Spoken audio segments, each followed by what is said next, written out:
is my point with these genetic hardwired emotions and the emotional trap. We tend to take our level of emotion and then we gauge everyone else's level of emotion and think that that is the correct level of emotion. How many of you feel like you've been sort of genetically gifted with a higher level of just happiness? Let me see your hands up.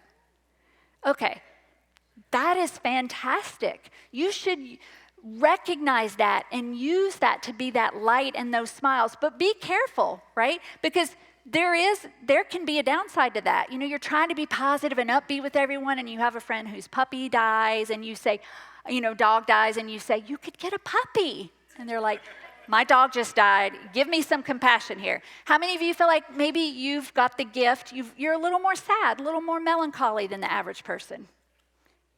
Why is it a gift? Because use that. Use that for compassion with people. Use that to love people, to connect with people maybe more than your average person. What about anger? How many of you feel like maybe you've got a higher dose of anger? Put your hands up. Okay. I love how honest you're being. Okay, here's the thing. Anger gets a really bad rap, does it not? Like, you don't have happiness management classes, but we have anger management classes.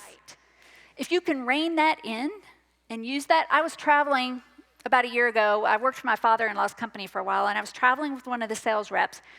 We were at a grocery store. We were in the parking lot. We get in the car, and she gets in the car, and she is all mad. And I said, what is wrong with you? Well, apparently the man had said something inappropriate to me, and then she proceeded to tell him where he needed to go. I'm not sure how she told him, but she stood up for me. You see what I'm saying? She stood up for me. So if you have that high level of anger, you got to rein it in. Okay, you got to use it for good and not for bad.